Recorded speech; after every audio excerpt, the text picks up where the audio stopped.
A saúde e os cuidados médicos são assegurados na Declaração Universal dos Direitos Humanos como fatores essenciais para uma vida digna. Na Constituição de 1988, a saúde é definida expressamente como um dos direitos sociais que o Estado tem o dever de garantir a todos. A Constituição de 88, ela foi a primeira Constituição do Brasil que previu o direito à saúde expressamente dentro do texto constitucional. E a partir daí, o direito reconhecido como saúde se estendeu também dentro da legislação infraconstitucional. Então nós temos ali a Lei 8.080 de 90, que é a lei orgânica do SUS, que regulamenta todo o serviço de assistência à saúde no âmbito público. Nós temos a Lei 9656 de 98, que regula os planos de saúde privados, então vai trazer toda a regulamentação envolvendo os planos e seguros-saúde. Nós temos o Código de Defesa do Consumidor, que também é aplicável a essa questão da utilização dos serviços de assistência à saúde, principalmente no âmbito da saúde privada. Nosso legislador, ele elegeu o critério da universalização, ou seja, todos os cidadãos têm direito ao SUS, por exemplo. Isso foi bem visto na época da pandemia, né, para efeitos de vacina. E hoje em dia, qualquer cidadão, ele pode se valer, ele tem o direito, aliás, de se valer de tudo que está previsto no SUS. Então, por isso, diante da universalização da saúde, todo cidadão ele tem direito a uma consulta pública, a um exame, a um medicamento, a uma UTI e a qualquer tratamento previsto na legislação. Quando o SUS ou o plano de saúde negam ali um determinado tratamento, um determinado procedimento médico, existem dois caminhos que o paciente, o usuário, ele podem seguir. Num primeiro momento, tentar resolver administrativamente, né? Então, se a gente está falando ali do âmbito do SUS, a pessoa deve buscar a Secretaria de Saúde do Estado, do município onde ela reside, com o pedido médico bem fundamentado, explicando ali a necessidade daquele tratamento e fazer esse pedido administrativo para que haja, por exemplo, uma reconsideração, se em caráter excepcional é possível haver aquela cobertura daquele tratamento. Se isso não ocorrer, o caminho é judicializar. Por o legislador ter eleito a saúde como um direito de todos, se não houver esse direito efetivo para o cidadão automaticamente ele deve se socorrer do judiciário para se valer esse direito. Então, a judicialização nada mais é do que o cidadão que não teve o seu direito efetivado leva-se ao judiciário para ver-se socorrido e ver aquele direito buscado de forma efetiva. Dia 8 de dezembro de 2003, aniversário da minha esposa, saiu que eu estava com um carcinoma violento e tinha de operar rápido. Além da cirurgia, Tito Palmieri teve que recorrer à radioterapia e ao uso de medicamentos constantes para combater o câncer de próstata. E nisso já vai mais de 20 anos. E experimentando toda vez que a medicação que eu estou tomando acaba, não faz mais efeito, o que acontece? Lança nova. Em 2012, ele recorreu ao judiciário pela primeira vez para garantir o medicamento. Tomei a abiraterona, ele fez um efeito e daí todo mundo ficou encantado que o tanto que ele melhorou. Daí foram 2 anos, 3 anos no máximo e perdeu o efeito. Daí descobrimos que estava com metástases aqui no pescoço. Fiz umas radioterapia específica, precisão no pescoço e aqui na bacia. Bom, caiu um pouco o PSA, mas não caiu totalmente. Tomei uma bateria de 12, 10 e 8 do Taxel, que é considerado uma das mais fortes da oncologia. E não abaixou o PSA. Daí voltei ao abiraterona, nada. Mas abaixou um pouquinho, mas logo depois começou. O oncologista receitou então outro medicamento, mas como ele não consta no rol do SUS, Tito, já com um filho advogado, recorreu novamente à justiça. A justificativa do SUS, GDF no caso, foi o uso de abiraterona, porque o Natjuz, o tribunal falava que era o mesmo efeito, só que não era. Tanto é que ele foi ver o exame dele com o uso de abiraterona e com o medicamento de tratamento, que é o que está na justiça, o PSA dele caiu de 18 para 1,15 em um mês, o que comprova toda a ciência do medicamento e a eficácia. Uma vida está em jogo. e não cabe ao Poder Executivo assim, negar o tratamento. Pode ter medicamentos parecidos? Pode ter. Só que se já teve o laudo, tanto os requerimentos administrativos que apresentava, que já tinha utilizado todos os medicamentos do SUS e via administrativa não foi possível, então nesse momento teria a necessidade de entrar com ação para que ocorresse o fornecimento do medicamento. Desde o ano passado, dezembro até o mês atrás, eu vinha na doação e vinha lá. Agora o que acontece? Parei, o PSA já saiu de 0, já foi para 5. Por essa temporada que eu parei de receber a doação, o que aconteceu? A fosfatagem alcalina aumentou muito. O que é a fosfatagem alcalina? É o movimento das metástases. Aonde que ela atua? No fígado. Então o fígado já começa a se comprometer. Então eu tenho medo que ela saia de controle total.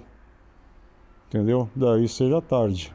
O pedido foi negado na primeira instância, mas o recurso, com base na jurisprudência vigente, foi aceito na segunda instância. Tem o tema 106 no STJ, que tem 3 requisitos, que é elaboração de laudo pelo médico assistente, hipossuficiência de arcar com tratamento e o medicamento ser registrado na Anvisa. No caso, o enzalutamida, ele é registrado na Anvisa. Nos autos, tinha diversos laudos elaborados pelo médico assistente e hipossuficiência, que o medicamento custa em torno de R$14 mil, enquanto que ele ganha 4.500, então não tem como ele pagar. E agora a decisão o nosso recurso foi provido, unânime, pelo Tribunal de Justiça do Distrito Federal. Assim que eu saí lá no julgamento, eu liguei para ele de vídeo e ele começou a chorar. E eu acredito que eu tenho muito a dar ainda para a sociedade, para muita gente, entendeu? Que eu só prego o otimismo. Vai dar certo, vou sair dessa. E vou sair melhor quando eu tiver uma decisão judicial cumprida, né? Foi em 2021, né, que eu descobri a primeira vez.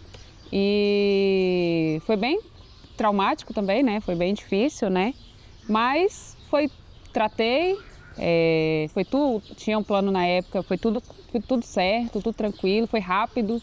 Em 5 meses eu tinha conseguido fazer todo o tratamento que eu precisava. E fiquei só no segmento, né? Só no acompanhamento.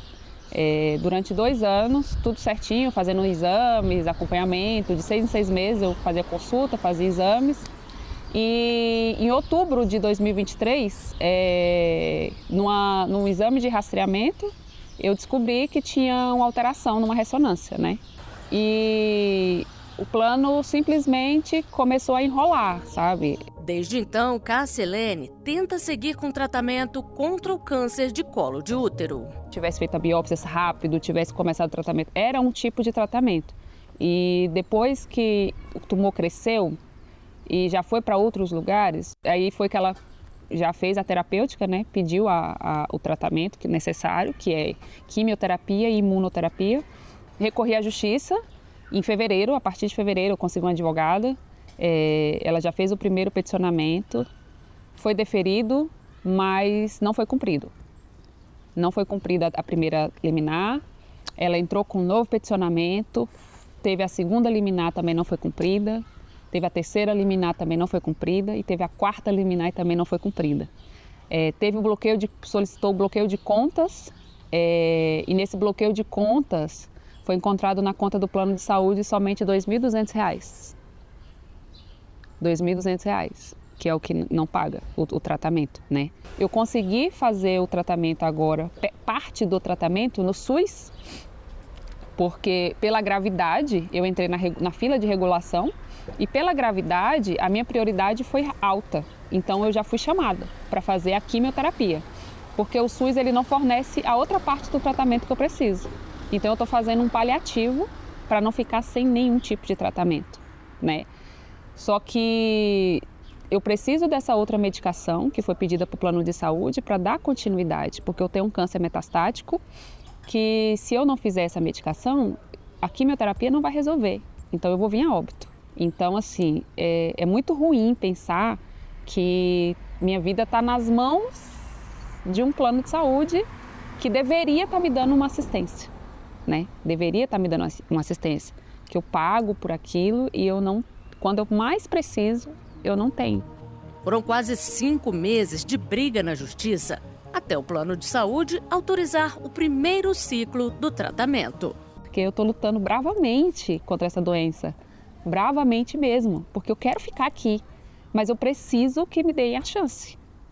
Eu preciso que me deem essa chance. Quando a gente fala em questões de saúde, é importante a gente dizer que o judiciário ele tem sido, sim, bastante eficaz, bastante eficiente na resolução das demandas. Então, normalmente, quando se entra com uma ação judicial, uma liminar, por exemplo, ela pode ser concedida em 48 horas, né? Às vezes até no mesmo dia. Então, sendo uma situação extremamente urgente, a pessoa precisa ali de um medicamento, de uma internação, de uma cirurgia, o juiz de imediato, com base naqueles elementos que são apresentados, ele já toma uma decisão muito rapidamente para que a pessoa possa ter acesso ali ao tratamento que ela precisa.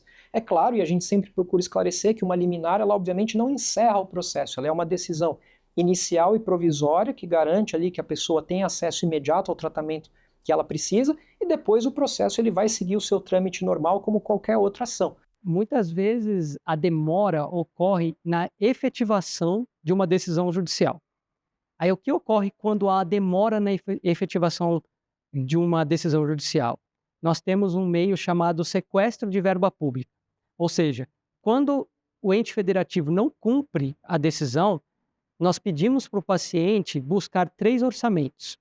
E aquele que tiver o menor valor, a gente vai pedir para o juiz que seja bloqueado uma determinada verba e que o ente federativo custeie com esse valor.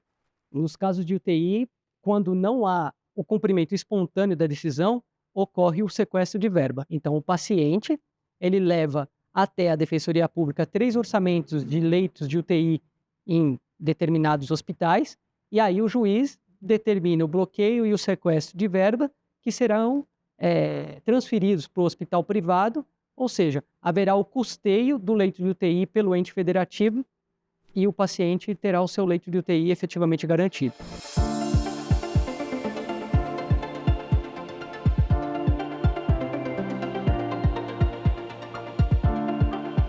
Foram mais de 570 mil ações ajuizadas só em 2023. Não é? Um acréscimo aí de 12% em relação à saúde pública e de 32% em relação à saúde suplementar.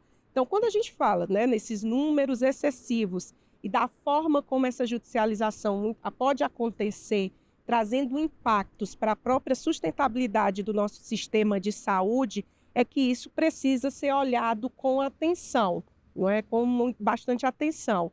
Então, o objetivo, qual é a finalidade do Poder Judiciário? É garantir o direito à saúde, mas para isso a gente precisa de uma prestação jurisdicional que de fato garanta o direito à saúde à população por meio de prestações jurisdicionais que sejam baseadas em evidências científicas, que traga segurança para os pacientes, que realmente promova esse direito às populações mais vulneráveis, aquelas populações que mais precisam. A judicialização da saúde, eu creio que seja uma das principais demandas do judiciário e é de tão significativa. Todavia, essa demanda muito alta, ela reflete no modo que a Constituição previu e estabeleceu o modelo de saúde pública no Brasil. Há um número muito grande de pessoas que necessitam da saúde pública e nós sabemos que os recursos são escassos. Então, há essa balança que uma hora pende para um, pende para outro lado. Mas, assim, a judicialização ela só é grande porque falta a contrapartida de medicamento, em tratamento, em consulta. Muitas das demandas são analisadas na forma de liminares em razão da urgência de garantir aquele tratamento médico ou um medicamento ou um procedimento em saúde, não é? Mas antes mesmo, não é? Mesmo nessas situações de urgência, não é? O juiz sempre ele vai ter ali a sensibilidade de analisar o caso concreto, julgar da forma mais rápida possível, garantindo o direito à saúde, mas também observando esse assessoramento técnico. Então, é sempre salutar que, quando possível, os juízes solicitem essas notas técnicas para ele ter segurança, né? Uma segurança maior de que aquele tratamento solicitado, aquele medicamento ou mesmo a prestação em saúde, de fato vai garantir saúde. A lista da ANS, ela tem tratamento para todas as doenças classificadas na CID, né? Classificação Internacional de Doenças. Então, a gente não tem nenhuma doença a descoberto. Então, quando vem uma solicitação de um novo tratamento, a ANS faz uma análise que é feita no âmbito da Conitec para o SUS, é feita na Inglaterra, é feita no Canadá, todos os países fazem, que falando de uma forma muito simplificada, é olhar, olha, este é um tratamento para uma doença que eu já tenho tratamento. Ele é muito melhor do que o que já está no rol? Não, ele não comprovou ser muito melhor. Mas ele é muito mais caro? Ele é muito mais caro. Ele tem um estudo que não está muito comprovado e ele pode trazer um risco maior para as pessoas com esse problema? Então eu não vou incorporar. Ou o contrário, nossa, esse tratamento ele é um divisor de águas, ele traz um custo para o sistema, mas ele realmente traz benefícios expressivos para as pessoas. E esses benefícios, eles normalmente são qualidade de vida ou prolongar a vida da pessoa. A judicialização da saúde tem crescido muito nesses últimos anos. Então, o que tem que se tentar que essa judicialização seja racional e dirigida para os casos realmente necessários. Então, o que nós buscamos é poder fazer com que os juízes tomem as decisões baseados em medicina, baseado por evidências, ou seja, que os juízes tenham as informações relativas a essa questão de medicamento, de procedimento, de saúde, para que tomem as decisões já com informações técnicas adequadas. O Conselho Nacional de Justiça acompanha e monitora a judicialização da saúde há pelo menos 14 anos. Em razão das audiências públicas que foram realizadas em 2009 no âmbito do Supremo Tribunal Federal, uma das medidas adotadas pelo Supremo foi recomendar ao Conselho Nacional de Justiça a instituição de um fórum nacional que acompanhasse exatamente as demandas judiciais na área de saúde. E é muito importante que o magistrado ele tenha um apoiamento técnico na hora de proferir suas decisões. Então, se é da gente ressaltar exatamente as políticas que o FONAJUS tem feito ao longo desses últimos anos, a gente pode destacar exatamente o NATJUS, que são esses núcleos de assessoramento técnico à justiça na área do direito à saúde, em que os juízes vão contar com manifestações, notas técnicas, pareceres técnicos baseados em medicina por evidências, que vai, vamos dizer assim, assessorar ali o juiz no momento de proferir sua decisão. Muitas vezes a gente sabe que é difícil para os magistrados tomar uma decisão que exige um conhecimento técnico bastante específico. A própria audiência do Supremo apontou isso lá em 2009 e já existe esse movimento para que haja uma interação entre os tribunais de justiça dos estados, os tribunais regionais federais e as próprias instâncias federais em Brasília, de interação com a academia, ou seja, com as instituições de ensino e pesquisa, para a busca de pareceres técnicos que embasem de forma circunstanciada e de forma consistente as decisões dos magistrados. Ao longo desses anos, o FONAJUS, através exatamente dessas parcerias institucionais, tem contado com muitos parceiros do sistema de saúde, exatamente no sentido de dar esse assessoramento técnico aos magistrados. Então, a gente hoje, por meio de termos de cooperação entre CNJ, Ministério da Saúde, existe toda uma rede de instituições que vai elaborar notas técnicas e pareceres técnicos. Hoje é possível destacar no âmbito do programa do NATJUS, que é um programa do CNJ em parceria com o Ministério da Saúde. A gente tem parcerias com hospitais de referência, que, por exemplo, o Hospital Albert Einstein, outro parceiro tem sido o Hospital Sírio-Libanês, também através desse acordo de cooperação junto com o Ministério da Saúde, em que o hospital profere e elabora estudos extremamente densos, pareceres científicos sobre as evidências científicas, a efetividade de determinadas novas tecnologias na área de saúde. A parceria com o Hospital das Clínicas da Faculdade de Medicina da USP, ela foi firmada em 2022, né? E consistiu em 150 notas técnicas relacionadas com, principalmente com medicamentos, né? Existem muitos medicamentos que estavam sendo receitados e que havia dúvida se esses medicamentos eram de fato eficazes ou não.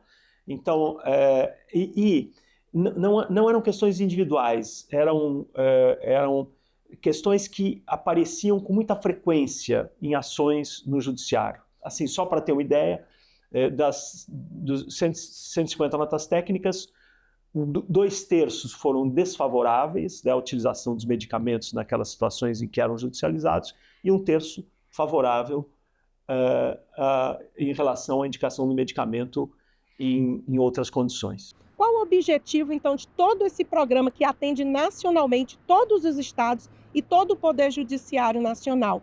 É levar para o Poder Judiciário e para todos os magistrados que atuam no direito à saúde, não é? Exatamente esse auxílio técnico formado profissionais da área de saúde para que eles possam, de fato, decidir com segurança, não é? De uma forma segura, com base em evidências científicas, de que aquela solicitação do jurisdicionado, de fato, vai garantir o direito à saúde. É muito importante ter em mente que as operadoras liberam, pagam tudo aquilo que consta do rol da ANS. O que é o rol da ANS? É a lista de cobertura obrigatória. Então, para criar este rol, a ANS faz uma análise muito criteriosa do que colocar, tanto em termos de benefício, em termos de risco, quanto de custo. Então, recursos limitados, não temos dinheiro para pagar tudo. Qual que é a melhor forma de você decidir o que você vai pagar? Com uma análise técnica, uma análise científica e embasada. A judicialização, quando ela versa sobre algum produto que está no rol, que já está no rol de procedimentos, ela é devida, porque a operadora tem obrigação de pagar tudo que está no rol. A questão é que muitas vezes, a grande maioria, é uma judicialização para pedir aquilo que não está no rol, ou seja, pedir algo que não está no contrato, que a pessoa não tem direito. O juiz recebe uma ação, onde nessa ação o médico que prescreveu, né, e o advogado da parte diz que é muito importante para o paciente, né? Então o juiz se encontra também numa decisão difícil, né? Porque ele está atendendo uma demanda judicial, né? O que o Fonajus tentou fazer é instrumentar os juízes de pareceres, né, de instituições renomadas, como o Hospital das Clínicas, como o Sírio-Libanês, como o Einstein, que possam dar subsídios para o julgamento, o sim ou não, né? Então, se pelo menos nós conseguíssemos retirar, né, as ações judiciais que não são pertinentes, já seria um grande auxílio na judicialização da saúde. Mas a judicialização da saúde no Brasil é realmente um grande desafio para o gestor público e para o Poder Judiciário. Especialmente depois do período de emergência de saúde pública pela Covid, já existe algum conhecimento, pelo menos das pessoas mais informadas, de que há um caminho para avaliação e incorporação de tecnologias e que este caminho deve ser a via habitual para que esses pleitos sejam apresentados. Infelizmente, ainda se assiste muitas vezes a situações em que direitos que são líquidos e certos não estão sendo devidamente atendidos e que isso ameaça a vida, ameaça o bem-estar das pessoas. Acredito que essas situações cada vez são mais visíveis e, portanto, a transparência pode ser um elemento importante para a garantia do direito e para a garantia do tratamento adequado a essas situações. Não apenas a decisão pela autoridade competente, mas a visibilidade para a sociedade como um todo. O grande desafio é cumprir, de fato, efetivamente, realizar na vida de cada cidadão brasileiro a saúde, aquele direito garantido constitucionalmente. O Poder Judiciário ele tem sido um braço da garantia desse direito à saúde, e muitas das evoluções que a gente tem acompanhado, seja no sistema de saúde público, no SUS, no sistema de saúde privado, foram decorrências exatamente de políticas públicas judiciárias voltadas para o direito à saúde. Este olhar é importante, a velocidade é importante naquelas situações em que pode haver prejuízo para as pessoas caso a espera seja grande, mas em boa parte dos casos existe tempo suficiente para que haja uma avaliação completa e uma decisão madura, que não signifique o não cumprimento de um direito individual, de uma necessidade individual, e ao mesmo tempo não signifique uma lesão ao orçamento público, que pode ficar comprometido por alguma demanda indevida. Que a gente consiga, nesse país enorme e complexo como o Brasil, que a vida de cada cidadão brasileiro possa contar com um sistema de saúde que efetivamente traga dignidade da pessoa humana, consiga resolver essas vulnerabilidades sociais, econômicas e sanitárias da nossa população.